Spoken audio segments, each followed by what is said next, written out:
मैं सांसद जी के बेटे के शादी समारोह के कार्यक्रम में मैं शामिल नहीं हो पाया। मैं उस समय शादी के कार्यक्रम में शामिल नहीं हो पाया था क्योंकि मैं बाहर गया हुआ था। इसलिए मैंने सांसद जी से कहा कि जैसे ही मैं लौटूंगा मैं घर परिवार के लोगों से मिलकर के बच्चों को बधाई शुभकामनाएं देने आऊँगा। मैं इस मौके पर इनके सांसद जी के परिवार के सभी सदस्यों से मिला, समाजवादी पार्टी कार्यकर्ताओं से मिलकर के इन बच्चों को आशीर्वाद और उनके भविष्य को बेहतर और आगे जीवन अच्छा हो इसकी हम लोग शुभकामनाएं देने आए हैं। जहाँ तक राजनीति का सवाल है, भारतीय जनता पार्टी के दिल्ली और लखनऊ की सरकारें चल रही हैं। जब दो सरकारें चलें, डबल इंजन की सरकार अपने आप को बोलें, ये डबल कंफ्यूजन में चल रहे हैं और ये डबल ब्लंडर कर रहे हैं। अगर किसान की ये खुशहाली चाहते तो किसान की पैदावार की कीमत मिलती, न गन्ने का किसान खुश है। और यहाँ पर तो आप उस इलाके में हैं जहाँ का किसान अपनी फसल की कीमत का इंतज़ार करता है। मूंगफली जैसी फसल किसान ने मेहनत करके पैदा की, लागत लगाई और उसके बाद मूंगफली में किसानों के साथ बेईमानी हो गई। यहाँ जो भी फसल पैदा कर रहा है, तिल में भी अगर कीमत अच्छी मिलनी थी, सरकार को तय करना था, नहीं दे पाई। सरसों का जो भाव होना चाहिए था, क्योंकि जिस तरह का सरकार मुनाफा कमा रही है और सरकार के माध्यम से सरसों के तेल को लेकर के दूसरे लोग जो मुनाफा कमा रहे हैं, हमारे किसान को लाभ नहीं पहुंच पा रहा। न व्यवस्था सरकार ने की है। जो मंडियां बनाना शुरू की थी समाजवादी सरकार ने, उन मंडियों में भी पर्याप्त इंतजाम नहीं हुआ।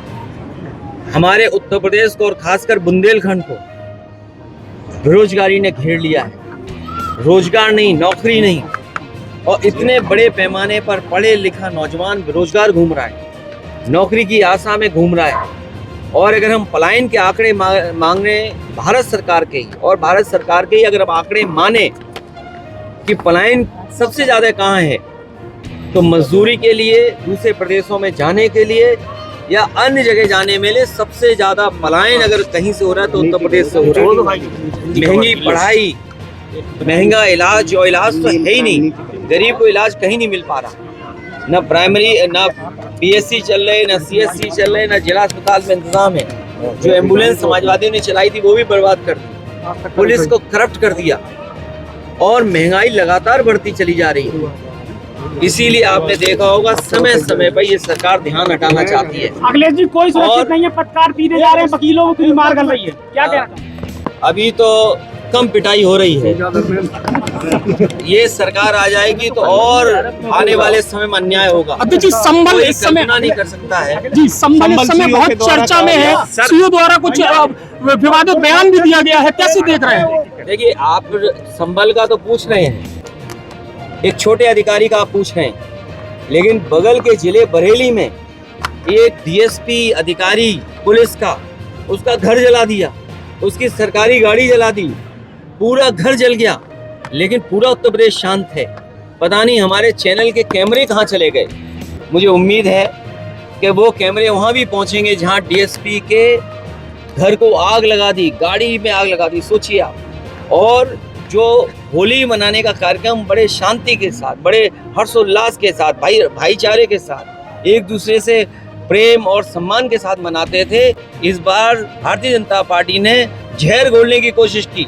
लेकिन उसके बावजूद भी मैं बधाई देना चाहता हूं जिन लोगों ने शांतिपूर्ण ढंग से सौहार्द में होली का त्यौहार मनाया। क्या होली का त्यौहार या कोई त्यौहार राजनीति का मकसद नहीं हो सकता।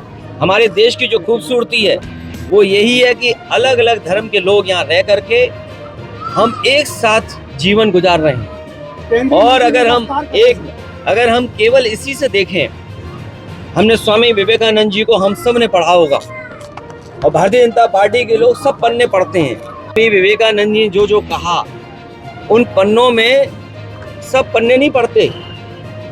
हमने सुना होगा शिकागो की उनका भाषण, उनका जो सबसे बड़ा भाषण जिसके बारे में पूरा देश दुनिया चर्चा करती है, उस भाषण में उन्होंने कहा कि हमारा भारत देश वो है जो सबको एक्सेप्ट करता है, और हमारा देश और धर्म वो है जो हमें टॉलरेंस का रास्ता दिखाता है, हमारे धैर्य का रास्ता दिखाता है, हमें टॉलरेंस का रास्ता दिखाता है। भैया बीजेपी कह रही है, आप कल्पना करिए कि जो लोग काला चश्मा लगा के होली खेलते हैं उनका दिल कितना काला होगा। जो लोग काला चश्मा लगा करके होली खेल रहे हों और उनका दिल कितना काला होगा। हम सब लोग वो लोग हैं जो अलग अलग रंग से होली खेलते हैं, बहुरंगी लोग हैं हम लोग बहुरंगी की कल्पना करते हैं कि सब गुलदस्ता तब अच्छा लगता है जब अलग अलग रंग के फूल हों। ये भारतीय जनता पार्टी के लोग एक रंगी लोग हैं, एक रंगी लोगों को कोई स्वीकार नहीं कर सकता है। इसलिए हम और आप यही समझते हैं कि जो दूसरों का दुख अपना दुख समझे वो योगी होता है। भैया योगी जी कह रहे हैं, जिसको जैसा कुंभ देखना था उसने वैसा ही देखा है। मरने का मजदूरों से कम है।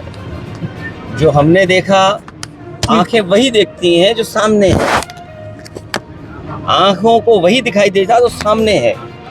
इसीलिए उन्हें वो दिखाई नहीं दिए जो परिवार के लोग आज भी भटक रहे हैं। मैं तो अपने पत्रकार साथियों से कहूँगा और खासकर यूट्यूब चैनल वालों से कहूँगा, हालांकि कुछ यहाँ तो ज़्यादातर वो पत्रकार हैं जिनके ऊपर बीजेपी का इन्वेस्टमेंट नहीं है, ये बड़े बड़े उद्योगपतियों का इन्वेस्टमेंट नहीं है, इसलिए हमारी बात आपके माध्यम से वहाँ तक पहुँचेगी। मैं अपने पत्रकार साथियों से कहूँगा, प्रयागराज में आज भी आप जाइए, थानों के सामने, अस्पताल के सामने, आपके स्टेशन के सामने या पब्लिक प्लेसेस जितनी भी हैं वहाँ आज भी पोस्टर लगे हुए हैं, और सरकार का आंकड़ा ये बताता है कि 900 लोगों के लगभग अभी तक मिले नहीं हैं। मैं आपके माध्यम से भी कहूँगा, कुंभ तो खत्म हो गया, महाकुंभ खत्म हो गया, लेकिन कम से कम उन परिवार के सदस्यों की सच्ची जानकारी तो मिल जाए। और यही नहीं, हमारे मुख्यमंत्री जी भी कमाल के कहते हैं कि हमने 4 लाख नौजवानों को रोजगार दिया मोटरसाइकिल से, कि जो बैठा करके ले जा रहे थे। ये बताइए, मोटरसाइकिल पे कब कॉमर्शियल तरीका आपने अपना दिया कि आप मोटरसाइकिल से ही व्यापार कर लीजिए, और इसका मतलब ये है कि अब नौजवानों को 144 साल बाद रोजगार मिलेगा। अब तो मिलना नहीं है। सर, कांग्रेस नहीं उठा रही थी, क्या वजह? मुझे किसी और दल की जानकारी के बारे में कुछ नहीं कहना, 27 लेकिन हमारी जिम्मेदारी ये है कि सरकार की व्यवस्था जहाँ नहीं अच्छी है, और मैं इसलिए कहता हूँ, हम अपने यहाँ के पत्रकारों से कहूँगा कि अगर आपको कुंभ के बारे में जानना है तो समाजवादी सरकार ने जो कुंभ का आयोजन किया था उसमें हार्वर्ड ने स्टडी की थी कि एक शहर कैसे बसता है और कैसे शहर हटाया जाता है, कैसे नदियों का मिलना होता है। हमारे कुंभ के आयोजन को सबसे पहले शुरू अगर किसी ने किया तो कन्नौज के और इस देश के सम्राट हर्षवर्धन ने शुरू किया था। आप बताइए कि 144 साल वाला झूठा प्रचार किया इन्होंने। हर कुंभ 144 साल बाद होता है। किसी भी अच्छे ब्राह्मण पंडित से पूछ लीजिए, और अगर बात उनसे भी ना बने आपकी तो किसी साइंटिस्ट से पूछ लेना, और साइंटिस्ट के साथ साथ कोई एस्ट्रोनॉमी को समझता हो। और आजकल तो आप लोग गूगल वाले मास्टर हो, कौन सी चैट आ गई है, चैट जीपीटी, आप उससे जानकारी हासिल कर लेना। भैया 2027 में हर कुंभ 144 साल बाद होता है, तो ये झूठा प्रचार करना, तो ये सरकार की जो नाकामी अपनी छिपाना चाहते हैं, इसलिए दूसरों लोगों पे आरोप लगा। भैया 2027 में क्या गठबंधन से चुनाव लड़ेंगे? भैया हिजाब पहन ले, वो कह रहे हैं 2027 में भारतीय जनता पार्टी बच नहीं पाएगी। भैया इनका सफाया किसान करेंगे, भारतीय जनता पार्टी का सफाया मजदूर करेंगे, भारतीय जनता पार्टी का सफाया बेरोजगार नौजवान करेंगे, भारतीय जनता पार्टी का सफाया वो गरीब किसान और व्यापारी करेंगे जो जीएसटी से परेशान है। बीजेपी कह रही है कि औरंगजेब का जजिया वसूलना खराब था, तो क्या ये जीएसटी जो वसूल रहा है कॉपी किताब नमक मिर्ची में, तो क्या सही है? देखिए, बीजेपी बहुत सारे पन्ने उड़ा देती है। छत्रपति शिवाजी महाराज का तिलक कैसे हुआ, कोई बीजेपी वाला हमें बता दे। अगर कोई बीजेपी वाला मुझे ये बता दे, मैं इतने पत्रकार साथियों के साथ दावा करता हूँ, जो हजारों साल पुरानी लड़ाई है, एक कोई मनु महाराज आए थे जिन्होंने गड़बड़ कर दिया, जिनकी वजह से हम और आप सब लोग बट गए हैं। कोई कुछ हो गया, कोई कुछ हो गया। तो हमारे छत्रपति शिवाजी महाराज जो हमारे पूजनीय हैं, हमारे परिवार के हैं, यहाँ जितने लोग खड़े हैं इन सब के परिवार के वो लोग हैं। शायद बीजेपी के परिवार के नहीं हो सकते छत्रपति शिवाजी महाराज। ये बात मैं बड़ी जिम्मेदारी के साथ कह रहा हूँ। हो सकता है बीजेपी के लोगों को ये बुरा लगे। अगर ये बुरा लगे बीजेपी के लोगों को तो ये बीजेपी वाले बताएं कि छत्रपति शिवाजी महाराज का तिलक कैसे हुआ था। अगर इतिहास के पन्ने पलटेंगे, अगर इतिहास के पन्ने पलटेंगे, इतिहास के पन्ने पलटोगे तो इतिहास के वो पन्ने भी पलटिए तो जो लड़ाई है अभी भी गरीब किसान गांव में रहने वाले लोगों को न्याय नहीं मिल पा रहा है, अभी भी उनके साथ अन्याय हो रहा है। और ये जो चीजें उठाई जाती हैं, जो संभल वाली और औरंगजेब वाली, ये इसलिए उठाई जाती हैं क्योंकि अपनी नाकामी पे पर्दा डालना चाहते हैं। अब आप सोचिए, मोबाइल के कस्टमर कितने अपने देश में? करोड़ों। मोबाइल के कस्टमर कितने? देश की जो बड़ी बड़ी कंपनियां हैं, बताओ किसके सामने झुक रही जाके, आप बताइए। किस कंपनी के साथ, अमेरिका की किस कंपनी के साथ झुक रही है बताइए। आप सब भूल जाते हो। आप खुद ही अखबार में लिखते हो, खुद ही न्यूज बनाते हो और खुद ही भूल जाते हो। ये कौन सा चूर्ण बीजेपी देती जिसकी वजह से आप सब भूल जाते हो? भैया बिजली का एक मिनट पहले ये बताओ, जो हमारे ये मोबाइल के कस्टमर हैं, जो बाजार है जो इतना बड़ा है, किसके आगे झुक रहा है जाके हमारा भारत? भारत विश्व गुरु, भारत को दुनिया में जाने कहाँ पहुंचाना चाहते थे। कोई सुना है स्टारलिंक कोई नई चीज है? कोई स्टारलिंक कोई नई चीज है, अभी हम पढ़ नहीं पाए हैं। चैट जीपीटी पे पढ़ेंगे।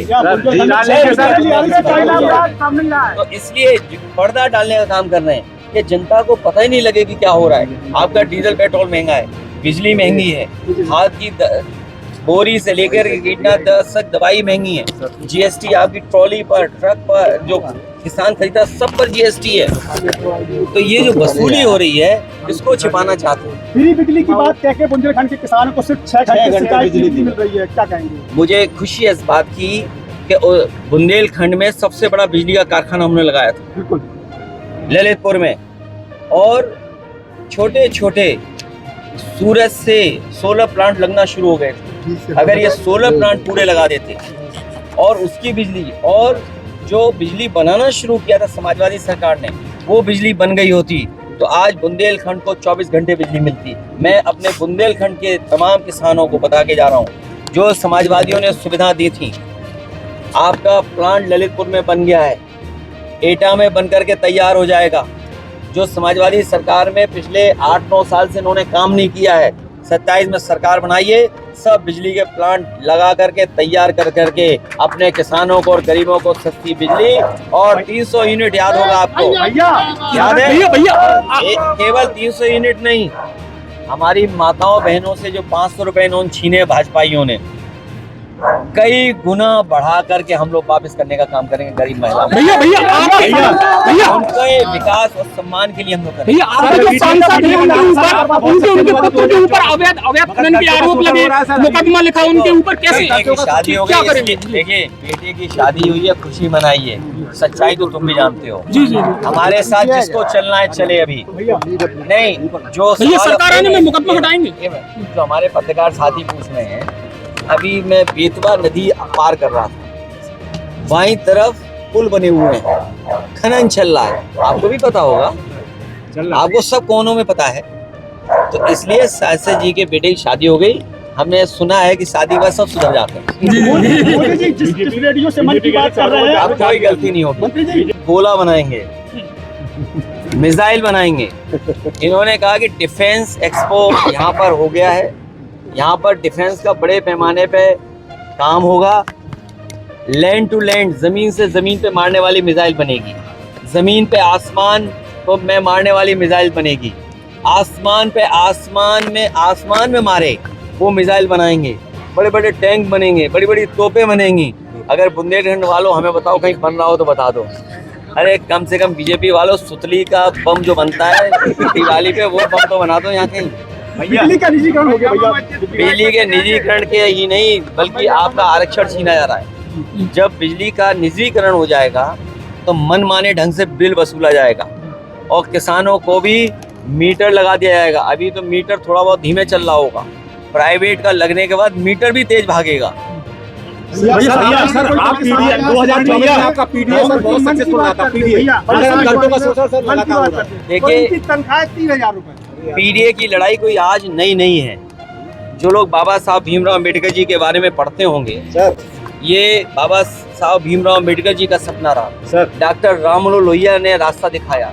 हमारे तमाम पूर्वज हैं जो नेता हैं, नेताजी जीवन भर संघर्ष इसी समाज के लिए, पीडीएस समाज के लिए करते आए। ये लड़ाई लंबी है और हमें उम्मीद है कि आने वाले समय में हम लोग लड़ाई भी जीतेंगे और पीडीएस समाज के सम्मान भी दिलाने का काम करेंगे। लेकिन जिन्हें पेट में दर्द है वो पीडीए को बदनाम करना चाहते हैं। जिस तरीके से भारतीय जनता पार्टी का सबका साथ सबका विकास, अगर वो सबको जोड़ रहे हैं तो हमारा भी नारा यही है कि पीडीए सबको साथ लेकर के चलेगा। बीजेपी को बहुत समय लग गया अपने जिलाध्यक्ष को घोषणा करने में, बड़ा आज लिस्ट आ रही है। ये चुनाव से पहले फिर बदल देंगे। ये चुनाव से पहले फिर बदलेंगे। बुंदेलखंड में मूंगफली की, क्योंकि इन्हें पता है, इनको पता है कि इनका संगठन, सरकार, कर्मचारी, अधिकारी सब मिलकर के पूरा का पूरा उत्तर प्रदेश लूट रहे हैं। सर मूंगफली वाली बात जो उठाई इन्होंने, क्योंकि मूंगफली की खरीद को लेकर के केंद्र बने थे, उन केंद्रों पे बेईमानी हुई है। सरकार के लोग खुद शामिल हैं, बीजेपी के लोग खुद शामिल हैं, बिल्कुल बीजेपी के लोग हर लूट में शामिल हैं, किसान हर बेईमानी में शामिल हैं, हर भ्रष्टाचार में शामिल हैं और किसानों को दस्तखत करा लिया होगा, कागज ले लिया होगा और अपने अकाउंट में पैसा पहुंचा लिया होगा। Sir deputy CM Keshav Prasad Maurya आपके लिए कहते हैं एक्स वाले और ट्विटर वाले मुख्यमंत्री रहे हैं, आपके लिए उनके ऐसा है, उनके बारे में आप समझते हो ये क्यों कहा जाता है? वो बेचारे वो हैं, नहीं जैसे गवर्नमेंट सर्वेंट बोलते हैं ना, गवर्नमेंट सर्वेंट कोई खराब शब्द नहीं है। कहाँ सपना किस चीज का देख रहे थे, क्या सपने में हासिल हुआ है? दिल के अरमान बह गए। नहीं, सपने क्या देखा था उन्होंने और क्या हासिल हुआ उन्हें? वो पीडीएस समाज के इसलिए आगे कर देते हैं, जिससे कुशवाहा मौर्य समाज के लोग अगर कुछ मैं बोलूं तो उससे बुरा मान जाए। ये होशियारी बीजेपी की चलेगी नहीं, क्योंकि पूरे उत्तर प्रदेश ने मन बना लिया है कि जो लोग काला चश्मा लगा करके होली खेल रहे हैं, जो एकरंगी लोग हैं, उनको जनता हटाने का काम करेगी इस बार। गिनती करिए, अगर आप हर जगह होली पे कई जगह सूचना मिली कि ताबड़तोड़ गोलियां चली, लोगों की जान गई, पुलिस वालों को पीटा गया, दौड़ाया गया, पत्थर मारे गए। शाहजहांपुर में, हालांकि मुख्यमंत्री जी पता नहीं क्यों प्रेम करते हैं अपने बगल में बैठे हुए वित्त मंत्री जो हैं उनको, खन्ना और गन्ना वाली कहानी सुनाते हैं वो। उन्हीं के यहाँ पर इतनी पुलिस पीटी गई, आप कल्पना नहीं कर सकते। वीडियोस होंगे आपके पास, पूरी सरकार लगी है कि वीडियो न चल जाए। और मैं कहता हूँ आपसे, आप वीडियो चला दो, अगर आपको लखनऊ से फोन ना आ जाए तो कहिएगा मुझे। क्या कहेंगे कानून व्यवस्था में? कानून व्यवस्था है ही नहीं, क्या कानून व्यवस्था है बताओ? किसी को न्याय नहीं मिल रहा। और जो पुलिस का रेट था, जैसे 100 से 112 हुआ, उसी तरह पुलिस ने भी अपना रेट बढ़ा लिया। और मेरे से बेहतर आप जानते होंगे, क्योंकि आप पत्रकार हैं, जनता के बीच में रहते हैं, हमसे तो कोई सच नहीं बोलेगा, लेकिन दबी जवान आपसे सब सच बता देते हैं। सर 2027 में सपा सरकार आने के बाद सबसे बड़ा बदलाव क्या होगा? बदलाव ये होगा कि गरीब, किसान और जो हमारे मजदूर और हमारा पीडीए परिवार और जो नौजवान नौकरी रोजगार के लिए भटक रहा है, वो जो विजन दिखाया था समाजवादियों ने कि अगर फोन करो एम्बुलेंस आई, फोन करो पुलिस मदद करने आई, एक्सप्रेस वे होने चाहिए। हमारे मुख्यमंत्री एक्सप्रेस वे नहीं जानते एक्सप्रेस वे क्या होता है। सबसे दुख की बात तो ये है कि उत्तर प्रदेश के मुख्यमंत्री ये नहीं जानते एक्सप्रेस वे है क्या। आप बताओ, ये एक्सप्रेस वे है जो बनाया बुंदेलखंड, और फिर चित्रकूट जुड़ा नहीं, हमारे वाले एक्सप्रेस वे में ही जोड़ दिया जाकर। नहीं जुड़ा, नहीं, ये एक्सप्रेस वे बन रहा था झांसी से सिद्धार्थ नगर, ये झांसी मान लीजिए सिद्धार्थ नगर। तो मुख्यमंत्री जी गए झांसी पहली बार और कहा कि हम झांसी को दिल्ली से जोड़ देंगे। तो जब उन्हें बाद में पता लगा कि मध्य प्रदेश होकर के जुड़ेगा, तो उन्होंने वही एक्सप्रेस वे टेढ़ा कर दिया, यूं चित्रकूट पहुंच गया और इधर इटावा जुड़ गया जाके। सोचिए, जिस मुख्यमंत्री को ज्योग्राफी के बारे में न पता हो, पता था क्या? अगर उन्हें पता था, क्या कल्पना कर सकते हो इटावा में हमारे घर में बुंदेलखंड एक्सप्रेस जोड़ देंगे वो लोग? बताओ, घर में जोड़ा हमारे के नहीं जोड़ा? सोचिए, जिन्हें हर चीज बुरी लगती है समाजवादी, वो हमारे घर में जोड़ देंगे एक्सप्रेस वे, क्योंकि उन्हें पता ही नहीं था, उत्तर प्रदेश का नक्शा ही नहीं पता था उत्तर प्रदेश है कहाँ। झांसी से दिल्ली सीधे जाओगे तो मध्य प्रदेश और पश्चिम नदा और न जाने कितनी नदियां पार करनी पड़ेंगी। आरजेडी नेताजी का वीडियो वायरल हो रहा है क्या हम्म, वो जो नेता है वो लाइवली नेता है, उसके पास रह करके दुखी नहीं हो सकता, दुखी नहीं हो सकता। वो खुश मिजाज नेता है, और जो पुलिस के लिए कहा है कोई उसकी भावना गलत नहीं है। इसी तरह का होली पे मजाक होता है। मान लीजिए मैंने होली से पहले ये कहा कि मुख्यमंत्री 30 मार्का है, और 30 मार्का इसलिए कहा, मरे कितने 30, कमाया कितना 30, सरकार के लाभ कितना हुआ 30 गुणा 10,000 करोड़, तो 30 मार्का है मुख्यमंत्री के नहीं है। भैया उर्दू से नफरत क्यों है? उर्दू से नफरत करते और खुद उर्दू बोलते हैं सदन में। वो उनको पता ही नहीं उर्दू कौन सी हिंदी क्या है। हिंदी नहीं पता है, इसलिए जब हिंदी नहीं पता है तो उन्हें उर्दू का सहारा लेना पड़ता है। और उर्दू के बारे में इतना ही बोलूंगा, ये प्रेम सम्मान और भारतीय भाषा है, और जितनी भी भारतीय भाषा हैं उनके पक्षधर हम लोग हैं। चाहे दक्षिण की भाषाएं हों, चाहे उत्तर प्रदेश की हों, चाहे कोई भाषा है उसके पक्ष में हम लोग हैं। कितनी सीटें आ रही हैं? थैंक यू सर कितनी सीटें आ रही हैं? सीटें कितनी आ रही हैं? 27,000 देखिए सच्चाई तो ये है कि अभी तक की सबसे बुरी हार भारतीय जनता पार्टी हारेगी। सबसे बुरी हार इसलिए हारेगी क्योंकि लोकसभा में जो हार हुई है वो अभी भी समझ नहीं पा रहे हार कैसे गए। ये जो पीडीएस समाज को एकजुट होना शुरू हुआ है, और हम अपने पीडीएस समाज को भरोसा दिलाते हैं